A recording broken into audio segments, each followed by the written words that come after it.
5 participants will receive gift cards.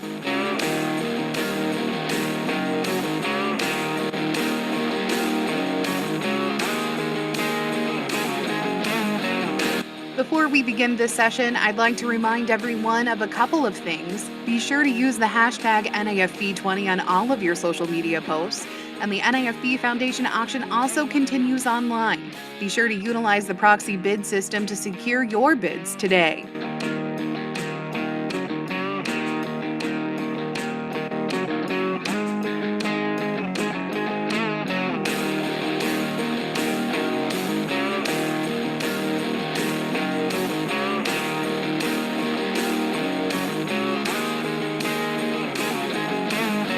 We would like to send a big thank you to Corteva for sponsoring the video production of this session.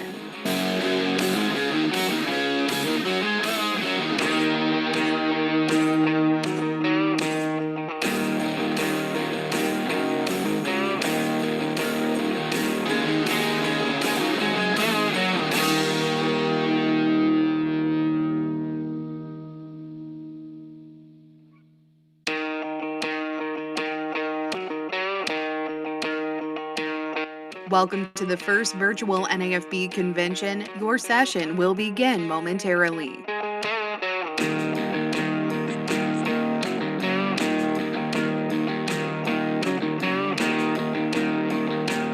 Before we begin this session of the first ever virtual NAFB convention, we would like to make a few acknowledgments. Thank you to BASF for sponsoring the virtual convention platform. BASF has been a sponsor of the NAFB for more than 30 years, and we appreciate their continued partnership.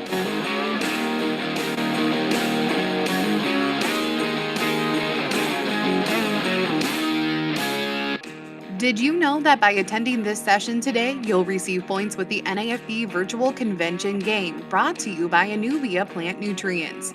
Be sure to check the leaderboard on the site. The top 5 participants will receive gift cards.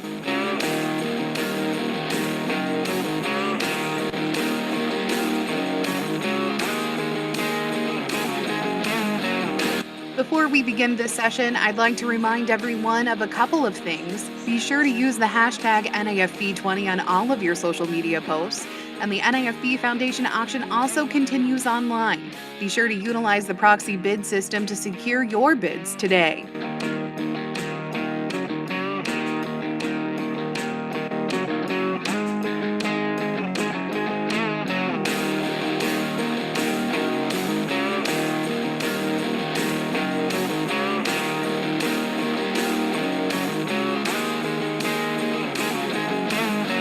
We would like to send a big thank you to Corteva for sponsoring the video production of this session.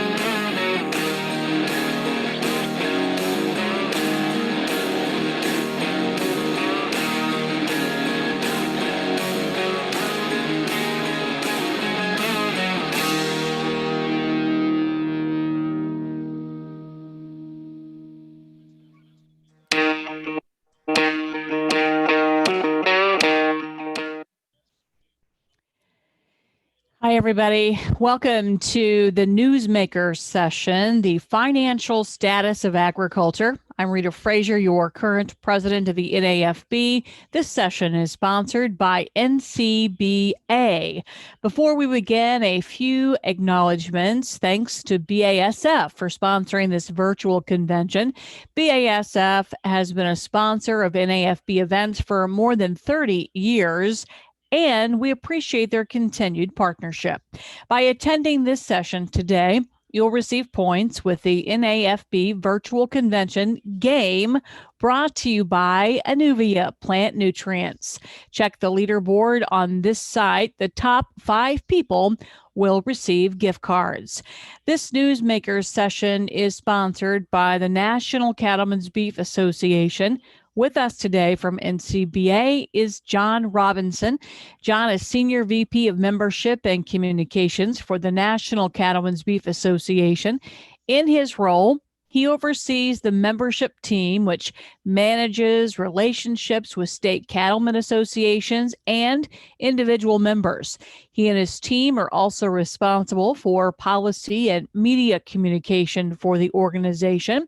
His team oversees strategy and communications for multiple national and regional initiatives. In addition, he also oversees NCBA's media properties, which include a combination of weekly television broadcasts, in addition to print, web, social media, and mobile applications. The organizational and policy communication efforts for NCBA reach a broad audience, numbering more than 2 million producers and stakeholders each month. John has significant expertise in issues and crisis management, along with spokesperson development and influencer engagement. His background also includes extensive project management and marketing experience. He is a native of Washington State and earned a degree from Washington State University. He currently resides on his family ranch in Black Forest, Colorado. John, thank you for your sponsorship. The floor is yours to share remarks. Rita, thank you very much. And to all of my colleagues in the farm broadcasting industry, it's been a tough year, but I wanted to say thank you. And thank you for the opportunity to be a continued part of NAFB and NAFB's Trade Talk tomorrow. I'm looking forward to the opportunity to meet with and speak with a lot of you tomorrow. And thank you for all you're doing to represent farm broadcasting and the agriculture industry to our stakeholders. We appreciate all you do, and we're excited to be a part of this year's event. So with that, Rita, I'll turn it back to you.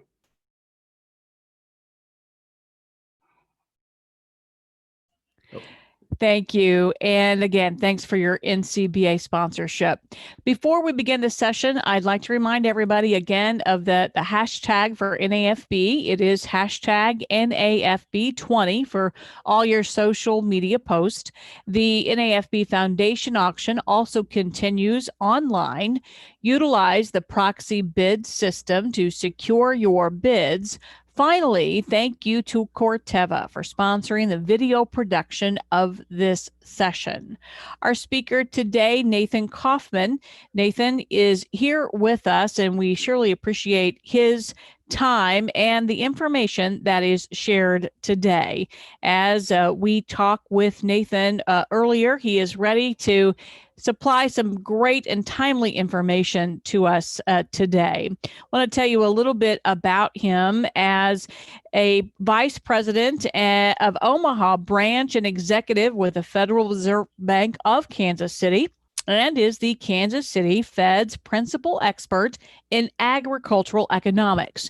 He is a leading voice of the ag economy throughout the 7 states for the 10th Federal Reserve District and the broader Federal Reserve System.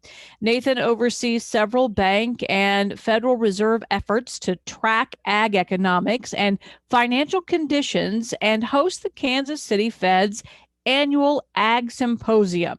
He also speaks regularly on the agricultural economy to industry audiences and the news media, including providing testimony at both U.S. Senate and U.S. House Ag Committee hearings. Let's everybody welcome Nathan Kaufman. Nathan? Well, thank you, Rita, and thanks to the NAFB for inviting me to join this morning. I feel like I start a lot of these meetings by recognizing that I would far prefer being in person, but we appreciate the opportunity to be able to participate virtually in these sorts of events. And I think this is important work to be able to share developments in agriculture, and I appreciate being part of this morning's program. Just a little bit about agriculture and the Kansas City Fed for people who may not be familiar. As was mentioned in my introduction, this is a key area of focus for me in the 7 states that we cover in the Kansas City Fed, but for the Federal Reserve System more broadly. So for those of you not familiar with the Kansas City Fed, we cover 7 states in the middle of the country, going from Nebraska in the north down to Oklahoma. We also have Colorado, Wyoming, part of New Mexico, and part of Missouri. But as I described that region, it's probably not surprising to all of you on the line here this morning that it is a region very concentrated in agriculture. We have a lot of institutions connected either directly or indirectly to the sector, and also by way of finance and banking. And so this has been an industry that we've followed for a long time, but of course, during the course of this year has been something that we've followed even a bit more as developments have been changing pretty rapidly. So I appreciate the opportunity to share a few thoughts as it relates to agriculture in our region and nationally, but also I will highlight my comments and focus my comments a bit more on agricultural credit conditions and finance, as this has been something that's been of concern really the past several years, but especially at the onset of some of the early months of the pandemic and as we've moved closer to the end of the year. So I want to start by giving just a main message that I want to make sure comes through fairly clearly this morning. And that is, I think, to recognize that as we assess broad conditions in agriculture and financial conditions specifically, it's worth emphasizing and noting that this outlook has been far improved from 6 months ago. It's still not to suggest that the outlook is necessarily positive, but 6 months ago, some of the conditions, and I'll describe those in a moment very briefly and high level, were rather concerning in agriculture, especially as we looked at the months of April and May, or really the second quarter of this year. There are still risks in the sector, and as we go into 2021, I suspect that some of the risks and concerns we'll be discussing are largely those that we've been discussing the last several years, and I'll try to point some of those out as well. So just a little bit of context that I think is important to recognize where we were coming into 2020 before identifying those things that I think are important going through the past several months of the pandemic. It's worth mentioning and emphasizing, I think, that agriculture had been in what I would call a gradual but persistent downturn for the past 6 or 7 years, at a time when the US economy more broadly was in its longest economic expansion on record. This is important because ag entered 2020 already facing some challenges. At the beginning of the year, nationally, the USDA would have forecasted that liquidity, for example, in the farm sector was expected to be about 15% less in 2020, and this was even before the pandemic, and would have been a trend that was continuing from the past several years.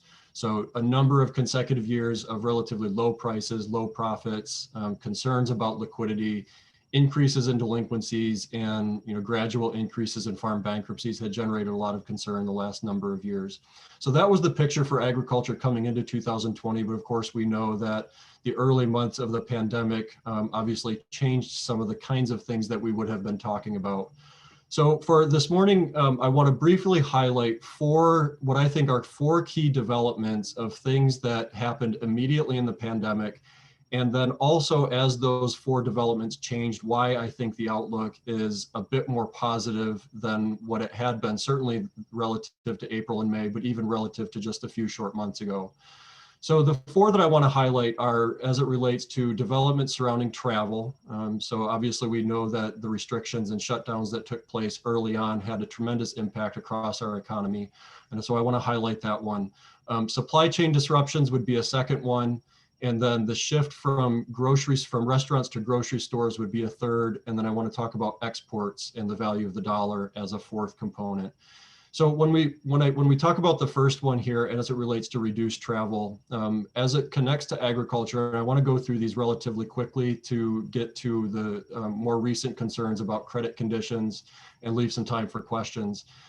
From January until April, as we looked at developments in travel and focused specifically on how that might affect agriculture, it's worth underscoring here that ethanol production had been down by about 50%.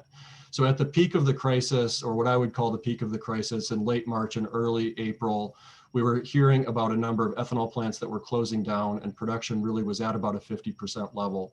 So that was one of the first developments, obviously has tremendous implications for agriculture in the Midwest, but specifically connected to corn and other grain operations. The second was the supply chain disruptions that we saw alongside COVID-19. So we know of all of the obviously cases that had been rising early on. We're now in the midst of more concern as it relates to increases in cases. But where some of those cases started to show up was specifically in meatpacking plants. And we had been seeing some fairly significant supply chain disruptions for those types of operations that would have been having some cases initially as it related to COVID-19 and needed to close down temporarily. At one point, again, in the peak of the crisis, many of our beef and pork processing plants would have been operating at about 60% capacity. So as you think about that being a bottleneck in the supply chain for agricultural products, that would have had a tremendous impact on cattle prices or hog prices, for example, at a time when even those products were in high demand at grocery stores. So that brings me to the third that I want to mention, and I know that there are probably many others here, but I really want to just focus on these four. And I think that you'll find as I go further here that each of these four has improved pretty significantly. Relative to the months before the pandemic and comparing those months with April and May, the percentage, the amount of dollars that were spent on food away from home, meaning at restaurants specifically, had declined by about 50%. So on average, before the pandemic, we would have expected that the amount of money that consumers or households spent on food was roughly similar or roughly equal between food spent away from home and food spent at grocery stores for consumption at home. But there was a notable change in how consumers obviously or households were buying food. So that was the third, recognizing that the kinds of food products that are ultimately purchased at grocery stores and supermarkets is going to be very different than the kind of food, the cuts of meat and those sorts of things that consumers are buying in restaurants. So recognizing, again, that data point showing a 50% decline in the amount purchased away from home. The last that I want to highlight, and then I'm going to turn to something that's more optimistic here in a moment. In the first half of 2020, our agricultural exports globally were down 3% relative to the previous year. Exports to China, for example, were 20% less than in 2017. And you may recall as we came into 2020 with the signing of the Phase 1 trade agreement that there was some optimism that those exports to China specifically, but more broadly globally, would be improved from those peak 2017 levels. The target for the Phase 1 trade agreement for ag exports into China was actually for about 50% above 2017 levels by year end. So again, through the first half of 2020, we were down 3% globally. This was a time when the value of the dollar, just given the scale of the global crisis, had also increased by about 7% from January to April. So as a result of all four of these developments that I would highlight here this morning, the prices of many of our major ag commodities were down by around 20%, some a bit more than that. Some have been somewhere on the order of maybe even 30 or 35%. There was a lot of concern about the viability of ag operations at that time, and this would have also predated a lot of the announcements connected to government support, PPP loans, CFAP 1 or 2. So that's how we were looking at conditions in the second quarter of the year, but I want to now shift to how all of those four conditions have changed more recently and why that ties into a more optimistic view on financial conditions here going toward the end of the year. The outlook that we would see going forward is obviously still heavily dependent on the path of the pandemic. But in each of these indicators, you'll see that the return to something closer to pre-pandemic levels is more optimistic. So let me first describe ethanol. Whereas we were seeing sharp declines in travel and gasoline consumption and thereby ethanol consumption and therefore production, ethanol has returned to about 95% of its pre-pandemic level here most recently. And again, keeping in mind that we were off by about 50% during the month of April. So that's the first that I would highlight, is that travel has picked back up. Again, concerns about COVID, concerns about resurgence, but still recognizing that has improved. Many of our meatpacking plants are operating very near their pre-pandemic levels. So whereas they were operating at around 60% capacity, those are operating for the most part close to where they had been prior to the pandemic. And so the bottlenecks that had emerged in the early months that were weighing heavily on our livestock markets are also considerably better. Consumer spending is still a question mark, and many households are still looking to buy food at other locations that would be grocery stores and restaurants as opposed to restaurants, which does have implications for food prices and commodities that go into that. But at the same time, the purchases are only down by about 10% as opposed to down by 50% in the early months of the pandemic. So many restaurants have found ways of delivering food or providing curbside service, or other things that ultimately are able to meet the needs of consumers. So that being the third point.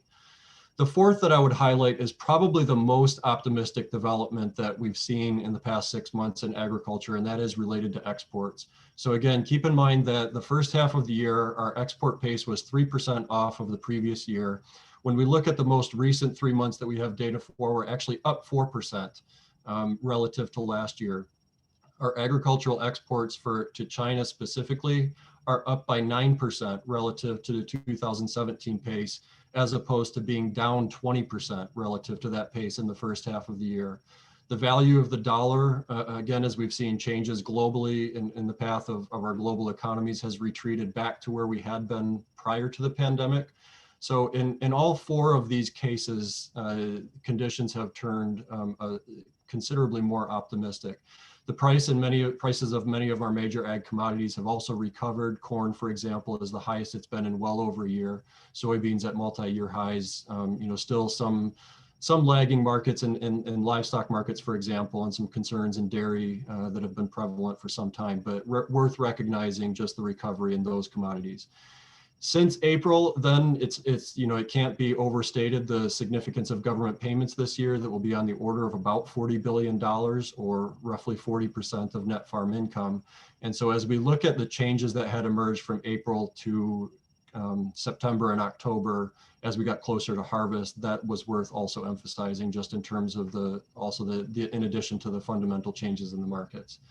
So I wanted to highlight all of those conditions as changes, because as we assessed financial conditions back in April and May, there was a lot of concern that we would see, for example, even as soon as harvest time, another new wave of farm bankruptcies, a rapid increase in delinquencies, and potentially more pressure on land values. And we have not seen most of those things emerge. There has been ongoing pressure, I would say, that relates to some of the trends that we had been seeing even prior to the crisis, but not necessarily something that would represent severity that we were worried about during the early months of the pandemic. We had asked, for example, for a number of lenders that we have contact with to describe how they would perceive the environment going forward as it related to liquidity, and asked that question, for example, back in the second quarter. And there were very significant concerns about liquidity, as building on the concerns that we would have had in place. And I mentioned the expected reductions in liquidity earlier in the year, even before the pandemic. As we've tried to assess conditions here more recently, and we did release an update on credit conditions for our 7-state region last week that I would encourage people to take a look at. Many of those indicators that we track have turned definitely more optimistic than they were in April, maybe even more optimistic than they had been in the months prior. Still some concerns and some risks that I'll highlight here in just a second as I wrap up. But worth recognizing, I think, just the broad strength there that we've seen across the industry. So for example, we've seen land values at a time when there was concern that reduced cash flow and potential bankruptcies and forced asset liquidation could generate pressure on land values. We've actually seen a modest increase in land values. There's a number of reasons for that, but I think it's worth highlighting that indicator specifically, just because land represents the largest share of the value of the farm sector balance sheet in terms of assets. Delinquency rates, even though they have continued to trend higher, they've been relatively modest so far. And we've actually seen some recovery in repayment capacity and just generally the cash flow that's being generated alongside some of the government payments. So those are some of the optimistic improvements that we've seen. I would not go so far as to say, as I mentioned at the outset, that this represents necessarily an optimistic outlook overall, but rather a markedly more optimistic view on financial conditions than what we would have been seeing in the second quarter. As we move into 2021, I'll highlight just a couple of things that I think will be relevant in terms of risks and in terms of the kinds of things that we'll still want to be paying attention to. The first is just recognizing that the income environment or profit opportunities have still been relatively limited. There are some industries that have obviously been doing much better than others, but there still has been general weakness in terms of prices relative to input costs for the sector. And so cash flow going into 2021, as we go through loan renewal season, there are likely to still be some challenging conversations about profitability and what that looks like in 2021. Much of that will hinge on the strength or the potential persistent strength of ag commodity prices, and that in turn is going to be tied significantly to exports specifically. So commodity prices will determine, as they typically do in any year, the outlook for agriculture, but maybe even more so next year, just because of the changes and the sharp changes that we observed this year, from a 25% reduction in some of our major markets to then fully recovering in some of those markets. One of the other key question marks and sources of uncertainty will obviously be the government support and government payments to agriculture. Prior to the increases in commodity prices, that government support was extremely significant in terms of the responses that we got from a lot of our contacts in the lending side of agriculture, recognizing that cash flow was still quite weak. That was something that was offsetting and mitigating a lot of the weaknesses, for example, during the summer months. As we go into 2021, though, depending on the path of commodity prices, the outlook for some of those government payments will be important in terms of determining the viability of a number of ag operations in 2021. So I think the way that I'd like to leave this morning and then open it up to questions is, again, by recognizing that agriculture had been in a rather difficult place coming into this year. Many borrowers had been in the process of already restructuring debt a number of consecutive years, facing carryover debt, seeing delinquencies increase, bankruptcies increase at a modest pace, and then seeing some of the initial severe impacts associated with the pandemic. But then 3 to 4 months later, seeing that conditions had ultimately turned and become a bit more favorable. As we go into 2021, I think that it's worth building on some of those strengths, but then still recognizing that we're probably going to be talking about a lot of the concerns that we've been talking about for the past few years, which is that some borrowers are still facing pressure on cash flow, pressure looking a bit further out, obviously depending on commodity prices, depending on government payments, but still concerned about liquidity and leverage, and ultimately then what that has the potential to lead to in terms of further pressure on land values. So those are many of the themes that we've been talking about the last few years. Each of the past few years has brought with it something relatively unique, where there has been maybe more support for the sector than what would have been initially anticipated. And of course, 2020 has been far more unique in many different ways than those that we've faced in previous years. So I'll leave it at that, but I'd be glad, Rita or others, to be able to take questions if there are some, and if we have time for that. Yeah, some tremendous information. So Nate has agreed to open it up for questions. Do we have any questions? Saw that we almost have 80 participants right now, so we have a big group. I'll start if that's okay. And that is, you cover those 7 states. Are there regional or state by state differences that are significant on some of the information that you shared or are working on for 2020? There have been some regional differences, and I would say the first that is important to recognize is probably those areas that are most concentrated in corn and soybeans have seen maybe the most significant improvement relative to what we would have been seeing in April. And the reason that I would highlight those industries is not just because of the significance that those commodities represent in U.S. agriculture, global agriculture, but just recognizing the magnitude of increase of what we've seen, for example, in commodity prices. Soybeans is really worth highlighting. And again, much of that being driven by some of the recent export strength, obviously some concerns about production, which boosted prices here domestically. So I would highlight that area specifically. One of the trends that we've been observing the last several years, and I think that this is still relevant for this year, is that there are differences as you move across this region, but I would say that it holds true also nationally based on the quality of land. So as you look at land that has been highly productive, where there's just generally been stronger support for land values in particular, financial conditions have generally been stronger there. So for our district, that means, as you move from, we don't cover Iowa, but as you move from Iowa to eastern Nebraska, and then into western Nebraska, or look at western Kansas, the productivity of that land is very different, and the strength and demand for land across that region is consistent with what you would then expect to see as it relates to production. So those areas that have been most highly productive have tended to fare a little bit better than others. It's tended to be the case the last several years that those areas closest to some of our urban or metro markets have also been a bit stronger. So I think that's also important context coming into this. Any questions from the group of participants with us?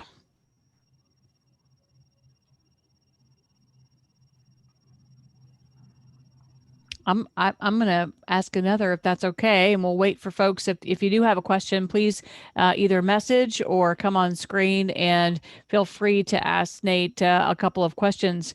You know, you referenced some of the government payments, and now that the administration will be hopefully soon finalized, and we'll know how 2020 is going to look. What about, other maybe national policy and just the new administration's view on agriculture policies, rules, regs? Does that have you concerned, or what are your thoughts going forward as far as the economy for agriculture? Yeah, I mean, I think that it's an important question. I think that it's honestly, and not to dodge the question, it's probably going to take a little time to play out and see what some of those priorities ultimately look like for the administration. I think that it is worth highlighting, the potential shift to something that would be supportive of renewables and thinking about what that might look like. Ethanol has been a pretty key component of our renewable source, for a long time, and represents a very significant demand source for agriculture, not just corn, but other commodities that connect to corn, and then ultimately providing, byproducts that are used as a feed source and potential for ethanol as well. So I think that that's going to be one to pay attention to, specifically as it relates to environmental and renewable sorts of policies. I think alongside that, though, there have been other initiatives. If you think about just the general path of electric vehicles as an example, that represents something else that's kind of in this mix as well, in addition to ethanol, where there could be a different kind of mix of energy that's going to have implications for agriculture. So I think that it's probably too early to tell on some of the specific policies, but I think where we've heard a lot of concern from the lenders that we talk to and producers themselves comes down to specifically the direct payments. And we don't know right now what the outlook might be for some of those payments, but we went from market facilitation program payments in 2018 and 19 to then CFAP in 2020. And those payments in each of the past 3 years have been highlighted as very important in terms of the viability of operations from one year to the next. But at the same time, concerns that that's not necessarily a viable long-term solution. So there ultimately needs to be more focus on, for example, a return to discussions on trade and thinking about that as a key source of demand. So I think all of those things will emerge in time, but it's probably not immediately clear exactly what direction they might take. We do have a question from Michael Clements on, is there a model that predicts an increase in bankruptcies as the pandemic continues? So as some context for that one, I guess what I would say is what we've been seeing for the past 4 to 5 years is modest increases, not just in bankruptcies, but just generally challenges financially. So that means increases in delinquencies. It might mean increases in missed payments or slower repayment, and that ultimately has translated into challenges. The nuance to that, though, is that the past several years, many of those bankruptcies that we have been seeing were specifically in dairy, and more specifically were among some of our small to mid-sized dairies in the upper Midwest, thinking about Wisconsin and Minnesota specifically. Those aren't necessarily the only places that we had seen increased bankruptcies. We've also seen some that would be in your more traditional corn, soybean type operations in the Midwest and Central Plains. But those had been relatively modest.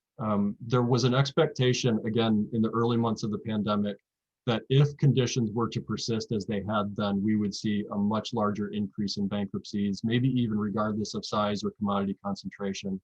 But I think that it's probably reasonable on the basis of the data that we've seen the past couple of months to expect that that's probably not going to be the case.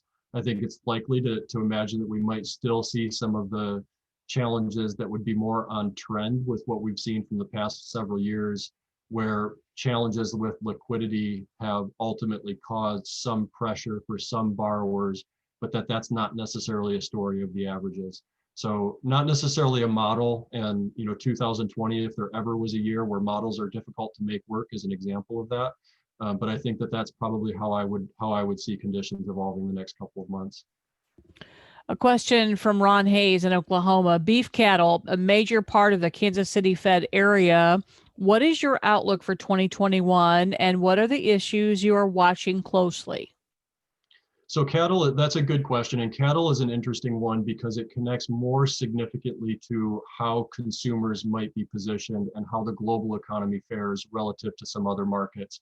Corn, for example, is going to rely on ethanol. It's going to be, a feed source that goes into obviously exports, and, the positive news again on China as it relates to corn.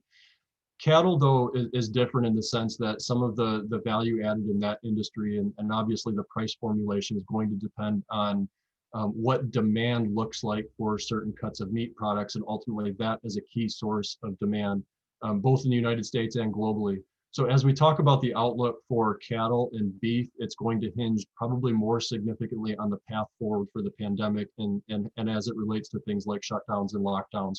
And the reason for that is because as consumers are looking to make purchases, the kinds of meat products that they buy, again, are quite different if they're buying those in restaurants, which may or may not be closed in some states, versus if they're buying those products in grocery stores. And ultimately that feeds back into prices that producers are going to see for cattle, and as it works its way through packing plants and the supply chain.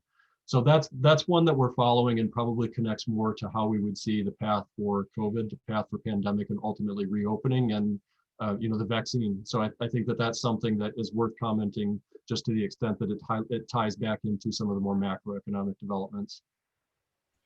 One more question from our chat, and then we'll open it up, and folks can ask their questions from their computer. But we do have a question from Lynn Henderson, and that is, what are producers doing with the payments they received from the government?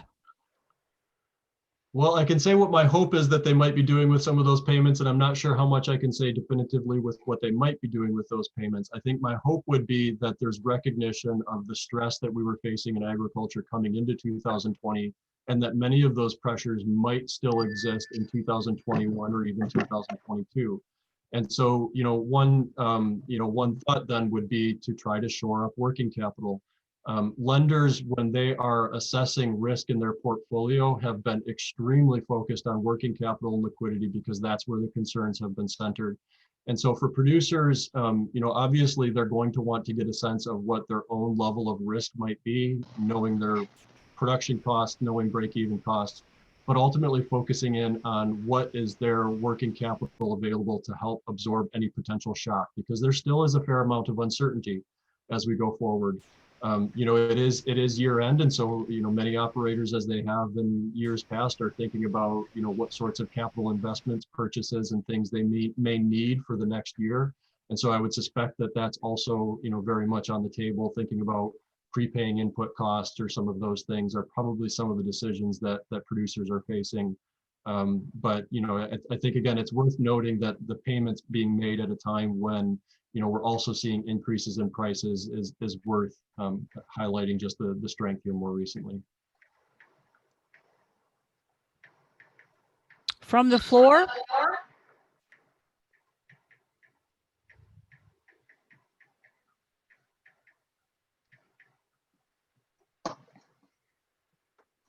Hi, everyone. This is Tom Brand. I just wanted to remind you, if you do have any questions to ask, I've given permissions to everyone has the latest version of Zoom to be able to talk. You'll have to unmute your microphone or just press and hold down your space bar to unmute your mic. Thank you.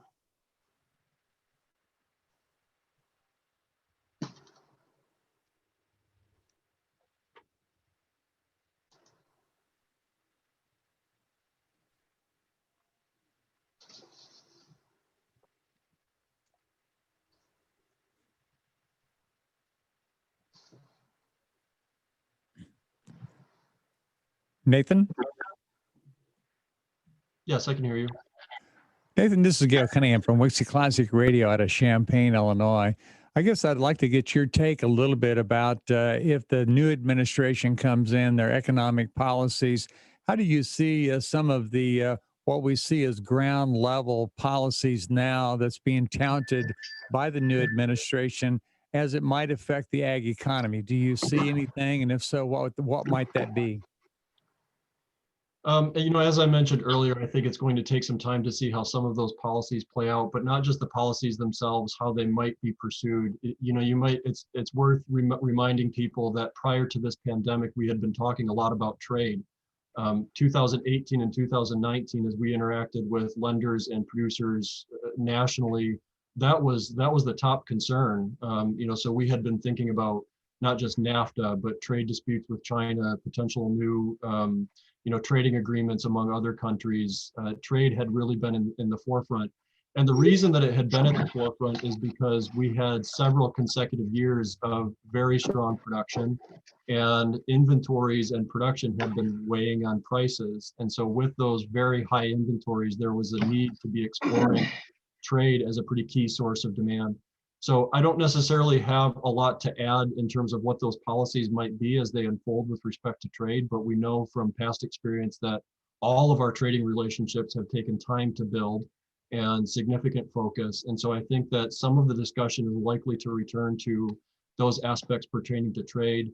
Again, I do think that policies that connect back to renewables and sustainable agriculture environment are likely to also be a bit more prominent than maybe what we've seen in the past, just based on some of the the initial assessments. So any specifics are hard to say at this point, but I think that those are worth paying attention to as we move forward the next couple of months. Nancy Hood has a question.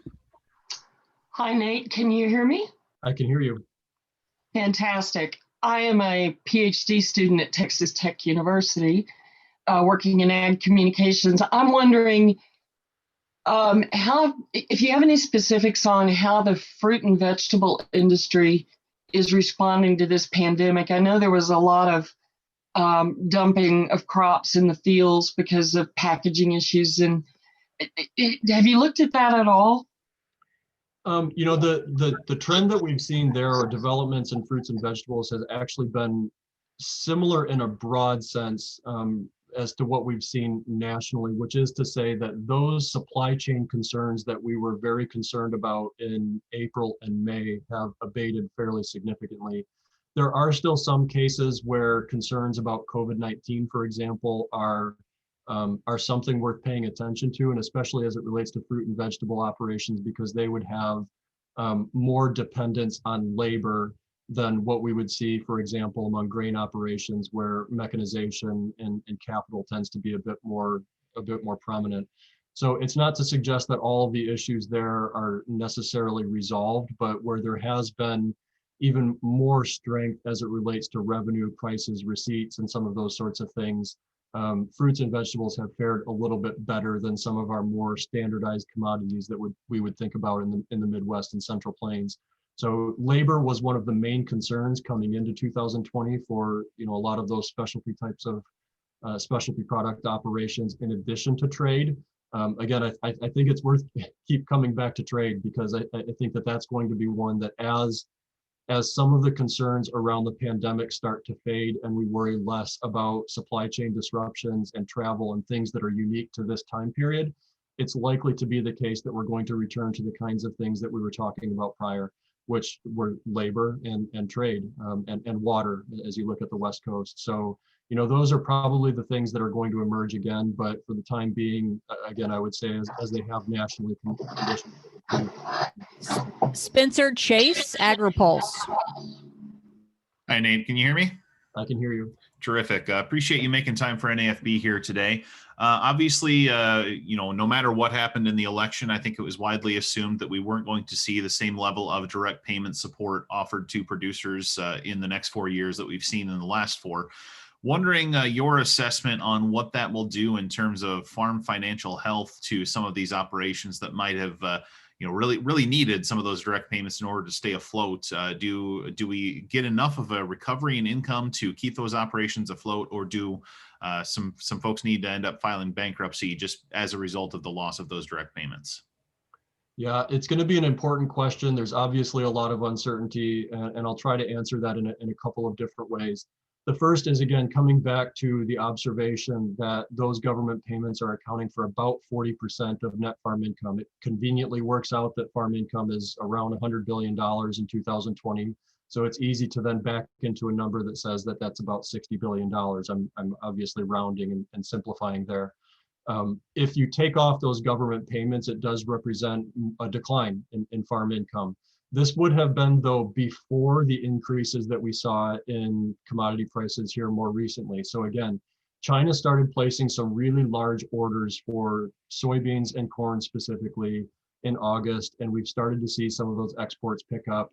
Still a long ways from meeting the phase one agreements, but it's presented a more optimistic view for commodity prices. So once you build in those increases in commodity prices, you're probably back to you're at least closer to a point where you could say that farm income, at least nationally, again, high level, is closer to where we had been in the years prior, which is not necessarily a great picture, but it's much better than what we would have seen, for example, in April and May, when those payments were going to be very, very critical. So as we go into 2021, my guess on this is that if we were to not see payments being made to that extent, we probably would see a little bit more financial pressure on the order of how we had been seeing that progress in the years prior to 2020, which again was not negligible, but it was also pretty modest and allowed a lot of producers to think about how they might reposition. So it's a big number, it's a big source of uncertainty. I think for some operations, it's going to still be critical. But the recovery in commodity prices, if it persists, I think will mitigate some of that, some of those concerns to a significant extent. Larry Lee is next.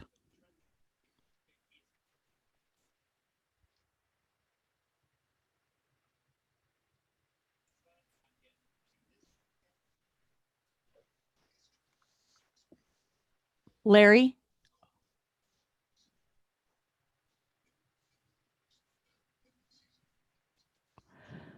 While we wait, I think Ron Hayes, do you have a follow-up to your earlier set of questions?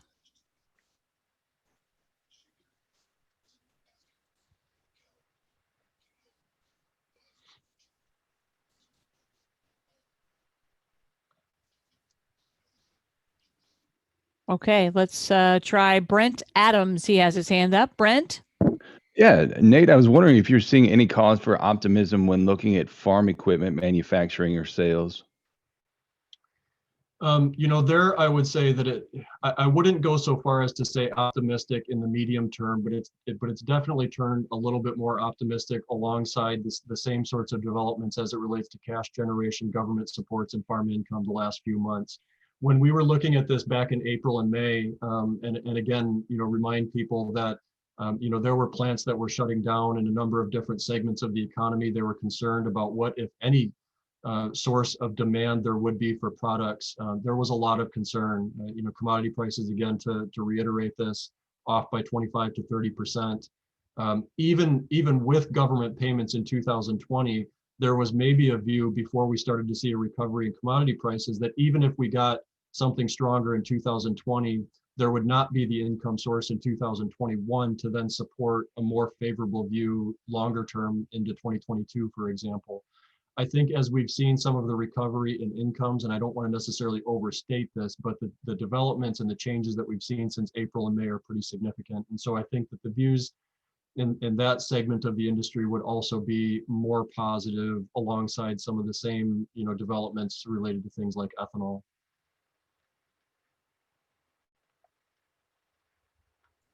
Okay, some great questions. We're just going to give one more call out if you have a question here in the next minute or so. Otherwise, we're going to let Nate get back to work.